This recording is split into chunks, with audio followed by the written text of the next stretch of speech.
This is iFIBER 1 News. Here are today's top stories. Halloween events are scheduled throughout Grant County on Wednesday, from trick-or-treating to haunted houses and more.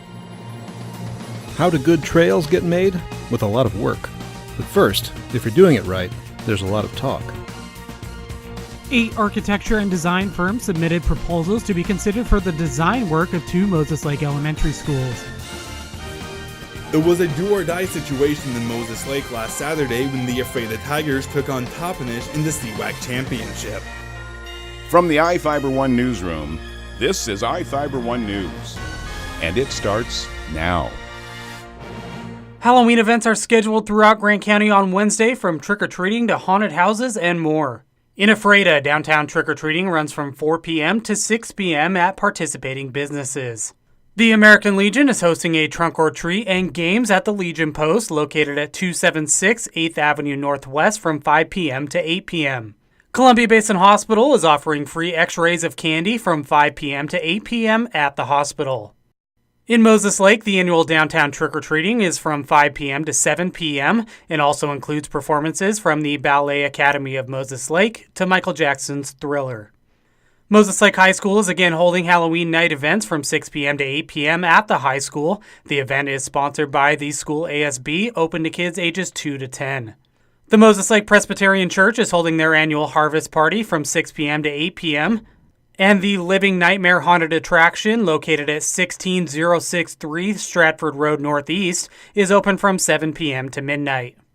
Quincy's downtown trick-or-treating, sponsored by the Quincy Valley Chamber of Commerce, is from 4 p.m. to 5:30 p.m. at participating businesses. The Quincy Recreation Center is also hosting a Halloween party at the Quincy Activity Center, located at 105 2nd Avenue Southeast. In Soap Lake, the annual Trunk or Treat is from 6 p.m. to 8 p.m., organized by the Soap Lake Police Department, State Patrol, Grant County Fire District 7, and Maskers Theater. The event is held at the Police Department, located at 223 2nd Avenue Southeast. And in Mattawa, the Mattawa Police Department and Grant County Fire District 8 are hosting a Trunk or Treat from 5:30 p.m. to 7:30 p.m. at Mattawa City Hall. This is Joe Utter for iFIBER 1 News. This segment is brought to you by... Change doesn't have to be complicated. With a low-profile microwave hood combination that's ready to install right out of the box. It fits in the same space as your under-cabinet hood, so you can get your microwave off the countertop and make space for the routines worth keeping. The low-profile microwave hood combination, from the #1 selling appliance brand in the USA. Whirlpool Appliances, now available at More Furniture in Ephrata. How do good trails get made? With a lot of work. But first, if you're doing it right, there's a lot of talk. The Washington State Trails Coalition held its biennial statewide conference last weekend in Wenatchee, exchanging ideas and best practices for making trails without breaking ties in a community. The coalition has been around for over 20 years. We're all volunteer run, and we hope to foster community within the trail world of Washington State, and inspire folks to get out, get to know each other, network, and then go out and do awesome trail work. Every new trail is a collaboration between landowners, state, local, and federal agencies, and other private and public interests. The WSCT conference helps bring together many of those interests and helps trail managers learn to navigate them. Hannah Beener, the Trails Program Manager with the Chelan Douglas Land Trust, acted as a key host for the attendees, guiding trail walks and bike rides around Wenatchee's most scenic routes. We, in our most recent strategic plan, have really started to focus more on public access and recreation, so this is kind of a step for us to take a little bit more of a regional role in that. In workshops, the 3-day conference covered everything from trail design to negotiation to opening up recreation to non-English speaking populations. It's big enough to be a great networking opportunity, but small enough to actually be useful and make good connections that we can rely on later. Jefferson Robbins, iFIBER 1 News. This segment is brought to you by...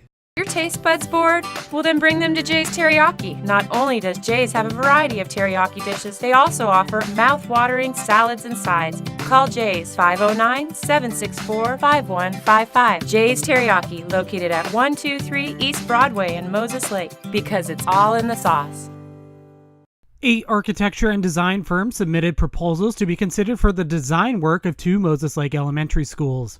The 8 firms were drawn from an original pool of 20 that were asked by the school district how they would help design and build the 2 schools that would be efficient, low maintenance, and excellent educational environments while costing less than average for new schools of similar size across the state. The district decided to fully reopen the competition for the design and construction of the schools after altering the original construction plans approved by voters. The plans now include constructing 2 elementary schools, a 700 to 900 student high school, renovations to Moses Lake High School, and safety and security improvements across the district.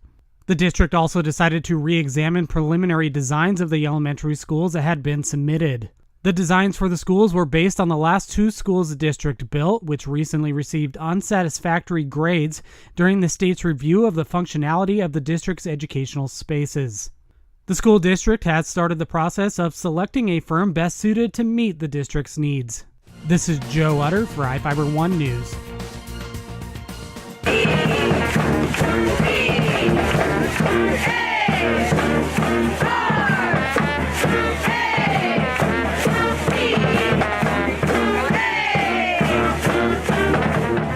It was a do-or-die situation in Moses Lake last Saturday when the iFIBER Tigers took on Toppenish in the CWAC Championship. Go, come on! Go, keep going! That's it! Nice job! iFIBER took the lead early with a short touchdown run by Tony O'Neill and a long touchdown pass to Josh Bentham.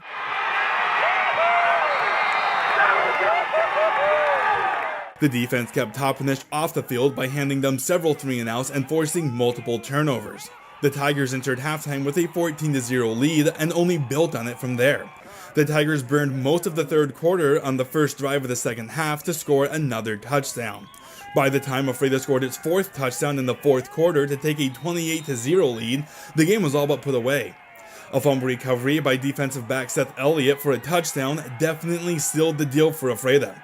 Toppenish marched down the field to score a garbage time touchdown, but it was too little too late, with the Tigers winning big 35-6. You should be excited. That was a playoff atmosphere in a playoff game, and you guys did a great job on the playoff game. Great job! The Tigers will next play West Valley Spokane for a state playoff spot. The task ahead is a tough one, but the team is ready for the challenge. After the game, Elliott said that being the underdog defined their season, but they keep winning the big game. He's confident in his team's ability to keep moving forward. iFIBER will play at West Valley on Friday at 7 p.m. I'm Adam Chikoski for iFIBER 1 Sports. This is iFIBER 1 News. For more information on these stories and other news, visit us online at iFiber1.com or check us out on Facebook.